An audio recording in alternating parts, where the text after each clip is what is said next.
bagi kami sangat wow banget. Kami sangat happy ya kan. Sejak pandemi ini kita contohnya saya sama istri saya ya.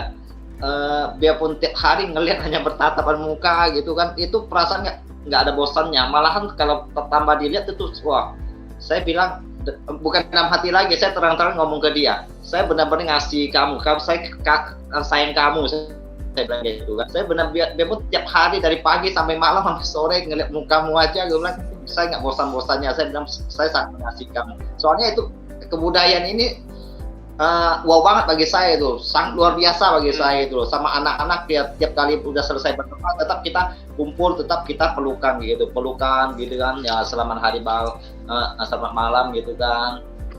Anak-anak ngomong apa bahasa Inggris lupa lah. Iya apa? Ya apa katanya ya? Pokoknya tiap malam sih habis selesai doa itu happy. Lupa saya, soalnya saya nggak bisa bahasa Inggris soalnya.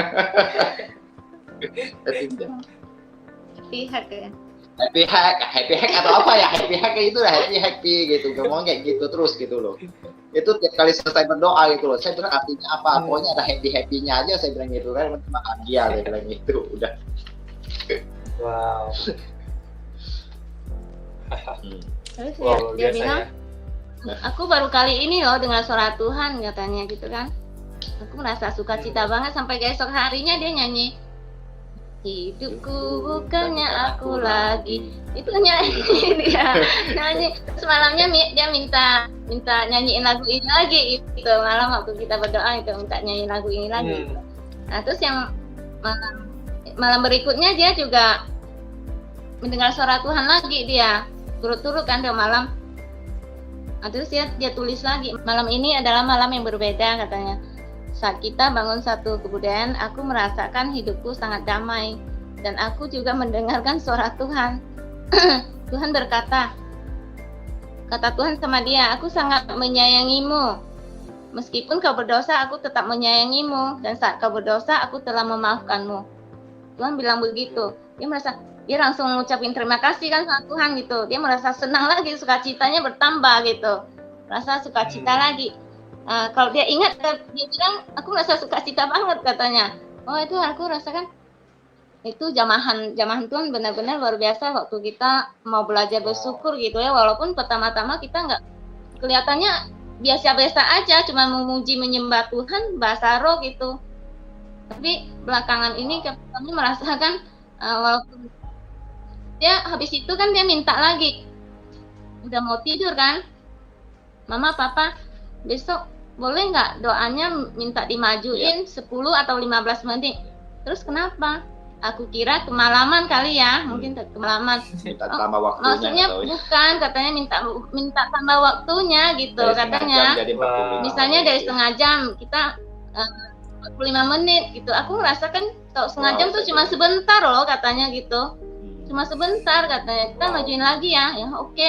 Apalagi kita merasa wow gitu kan, luar biasa. Walaupun mereka masih kecil gitu, tapi bisa berdoa sampai setengah jam itu udah luar biasa gitu kan. Saya minta tambah lagi waktunya gitu, minta 10 menit atau 15 menit lagi gitu. Semakin haus malah. Biasa sih lewat sih dari 45 menit ya. Kemarin aja hampir 50 menitan ya. Ya malam itu yang dia rasakan, hadirat Tuhan itu hampir 45 menit. Nggak kerasa sih, sebentar. Tapi selain itu sih kita juga merasakan satu lagi yang kebudayaan kita bangun ya, makan bersama gitu, itu juga sangat memberkati gitu. Walaupun papanya di luar, dia masih itu ya video call gitu. Walaupun kadang dia udah lapar, mereka udah duduk di meja gitu. Mereka nggak makan duluan gitu, harus nunggu papanya gitu, nunggu bareng-bareng gitu. Jadi juga suami saya juga merasakan kayak gitu waktu saya ngantar anak ya ke Serang gitu, balik ke hari gitu. Dia juga merasakan ada yang kehilangan gitu, Ya, yang katanya aku sekarang makannya nggak nambah loh katanya. Kenapa? Yang aku pikir masakan saya kurang enak atau gimana? Perasaan saya masaknya biasa aja gitu kan. Tapi aku perhatiin emang agak kurus sih dia semenjak aku ngantar anak-anak ke Serang gitu kan. Dia agak kurus. ternyata dia nggak nambah itu merasa kehilangan, makan sendirian nggak nambah itu merasa nggak enak makannya gitu. Pagi siang kan nggak nambah, malam masih nambah. Dia merasa sangat diberkati soalnya dari kecil lah dalam keluarga dia nggak dapatkan dia nggak pernah makan sama keluarga Satu kayak gitu, meja sama keluarga, meja sama keluarga orang gitu. tua. Makanya itu kebudayaan ini nggak kita ditinggalkan gitu kan. Makanya kebudayaan saya harap selama ini tuh ada kesatuan gitu loh sama keluarga gitu kan. Yang saya dambakan sih makan bareng satu meja itu, mau makan pagi, siang, apa malam gitu. Gitu. Selama ini kan di dalam keluarga kita, keluarga dari papa mama saya kan nggak terapin kayak gitu, makan jalan aja lu gua gitu kan makannya gitu. Di mana aja boleh. Kalau yang saya dambakan, yang saya lihat dalam hati saya pinginnya itu keluarga saya itu waktu makan ya sekumpul gitu, kumpul sekeluarga makan bareng gitu. Itu sangat memberkati. Dan terakhir juga kami bangun 2 bulan lagi ya. Bangun tidur harus basaro dulu, terus baru sapa selamat pagi pada papa mama atau sama kakak adik gitu kan. Mereka tetap kami lakukan sama-sama lah, bukan cuma anak kami aja yang belajar, kami juga belajar gitu kan. Kami juga belajar lakukan seperti itu gitu. Juga membasaro setiap pagi sebelum kita turun dari ranjang juga itu sangat memberkati. Ya, itu kadang kita kan kurang tidur, anak-anak kan biasanya kan kurang tidur, dia bangun kadang nangis gitu kan, masih pengen tidur lah katanya gitu kan. Tapi dengan basaro mereka kayak lulu gitu, yang tadinya mau ngambek jadi nggak jadi gitu, nggak jadi ngambek gitu. Jadi basaro itu walaupun cuma sebentar gitu kan. Gitu.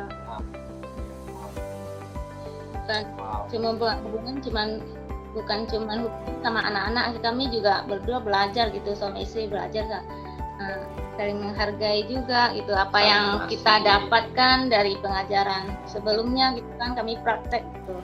Tentunya yang terakhir juga tentang komunikasi gitu. Saya orangnya kan orangnya cuek masa bodoh gitu kan, ya lu lakuin apa udah terserah. Tapi sejak pandemi ini yang kebudayaan ini yang saya bangun ya kan, ada kayak gini juga. Saya nggak pernah mengutarakan keluar dari mulut saya itu, saya ngomong istri saya gitu kan, yang gitu kan. Bukannya kita udah makin itu dari orang pengantin baru gitu kan, baru nikah lah gitu kan, itu sayang gitu loh. Kok saya merasain waktu pengantin baru nggak sayang, malahan sekarang kok saya ngeliat kamu, saya lebih mengasihi kamu, saya sangat sayang sama kamu, saya bilang gitu. Padahal saya selama ini nggak pernah kayak gitu loh. Kok tiba-tiba tuh sering dalam pandemi ini boleh katakan 2-3 hari tetap saya utarakan kayak gitu loh. Karena saya juga tahu istri saya juga Tante Yuli juga mengasihi saya gitu loh, mengasihi saya banget gitu loh. Saya ngeliat pekerjaannya gitu loh. Kerjaan saya hanya jaga toko gitu kan. Pekerjaan dia ngurus dapur, ngurus anak itu lebih banyak dari saya. Dia lebih berat. Kerjaan dia lebih berat dari saya bilang gitu kan. Ya kan? Itu mungkin juga Roh Kudus juga berbicara ke saya ya gitu kan. Saya lihat gitu kan, saya ingin bantu istri saya, apa juga saya bisa kerjakan buat dia, saya kerjakan gitu. Itu sejak pandemi ini ya, yang suatu kebudayaan juga dalam hidup sendiri ya, dalam hati saya gitu loh. Saya ingin bantu istri saya juga gitu loh. Masih pandemi ini kan masih stay di rumah gitu kan, masa kita hanya ngurus toko aja gitu loh. Habis toko nggak ada yang belanja ya, kita masuk ke dalam, kita bantu istri aja sih. Ada piring ngepek atau apa boleh. Apa yang bisa saya kerjakan lah gitu. Itu bukan banggain saya sih Kak. Itu kalau bagi saya bisa bantu istri saya mengerjakan pekerjaan dia sih, kalau bagi saya sih udah wow-wangan juga sih.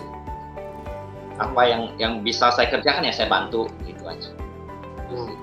Wow. Itu kalau bagi saya itu juga kebudayaan yang saya bangun sih gitu. Iya, wow, luar biasa. Pak Stek kan kemarin ditanya yang tentang komunikasi ya. berapa kali pengajarannya, kami juga mulai praktek gitu kan. Kami juga merasa itu yang kebutuhan kita juga. Selama ini kita juga butuh komunikasi, selama ini kayaknya kita masih bermasalah di komunikasi gitu. Nah, tapi habis step sharing, kita itu udah mau belajar praktek kan, udah sepakat nih mau belajar praktek. Di situ matiin HP, kita langsung berantem, tengkar gitu. Kok tiba-tiba begitu kan? Miskom Gitu, kok tiba-tiba nggak ada kayaknya nggak ada masalah apa-apa, langsung kita bisa bertengkar kayak gini gitu kan. Jadi ya udah kita lewatin aja, kita masih biasa-biasa aja lah, tapi udah dalam hati itu ada yang satu yang mengganjal gitu. Di besokan malam ya, waktu berdoa dia nggak berdoa bareng gitu, itu yang kami heran gitu kan. Itu berapa malam ya, 2-3 malam dia nggak mau berdoa bareng, alasannya dia kalau sama kita terlalu berisik katanya gitu. Aku merasakan itu ada satu yang aneh gitu kan. Terus Fani juga nanya, kok aneh ya katanya, Papa berapa malam ini nggak mau berdoa sama kita lagi gitu. Iya ya, aku bilang kita harus doain Papa, katanya. Seharusnya Papa tahu dong, dia kan otoritas, dia kan harus jadi imam buat kita katanya gitu. Ya udah, nanti kita doain aja biar Papa besok ya mulai berdoa bareng lagi gitu. Ya kita sih di rumah ini kayaknya rasanya udah nggak enak gitu, ada satu yang mengganjal gitu. Berantem juga kayak enggak, tapi udah komunikasinya udah ini agak jauh gitu, nggak biasanya gitu, ada satu yang mengganjal, bikin saya juga nggak bisa tidur gitu kan. Kalau ada masalah saya nggak bisa tidur, nggak damai gitu. Sama-sama nggak bisa tidur gitu. Malam itu aku datang sama Tuhan. Kalau dengan kekuatan kita ya kita pasti berantem lagi kalau menyelesaikan saat itu gitu kan. Tapi aku lebih memilih waktu yang tepat gitu, aku harus nanya Tuhan dulu apa masalahnya gitu. Nah pada saat itu, malam itu udah jam 2 lewat, nggak bisa tidur lagi. Ya justru aku berdoa ya, pergi kamar sebelah gitu, berdoa nanya sama Tuhan. Di saat aku baru sujud menyembah itu, aku langsung manggil Bapa gitu ya. Manggil Bapak, aku langsung nangis gitu. Aku merasakan Tuhan langsung datang meluk saya gitu, meluk saya. Dan meluk saya, dia bilang sama saya, kuatkan dan teguhkan hatimu katanya. Aku sudah mengalahkan dunia katanya gitu. Di situ aku belum ngomong apa-ngapain, belum ngomong apa-apa gitu. Aku baru manggil Bapak gitu ya. Terus dia udah langsung kuatin aku seperti itu. Aku langsung nangis aja gitu. Terus waktu aku udah tenang, aku merasakan Tuhan lepasin pelukannya gitu. Aku bilang, kenapa Tuhan saat ini di saat kami mau membangun hubungan, belajar untuk berkomunikasi suami istri gitu, membangun satu hubungan dengan anak, dengan suami, justru itu banyak masalah gitu. Kenapa terjadi seperti ini? Gue bilang gitu kan, masalahnya aku nggak kuat. Aku bilang sama Tuhan gitu kan, ya. Kasih aku satu perumpamaan gitu. Seperti kamu mau rebut satu kota, kata Tuhan. Kamu harus berperang dulu katanya, melawan musuh di kota itu. Dan kamu harus singkirin dulu musuh-musuh itu. Baru kamu bisa dudukin kota itu katanya. Aku ngerti gitu kan, Ya aku langsung ucap syukur sama Tuhan, aku ngerti gitu. Malam itu aku langsung tengking aja di situ. Roh yang membuat kita pecah belah.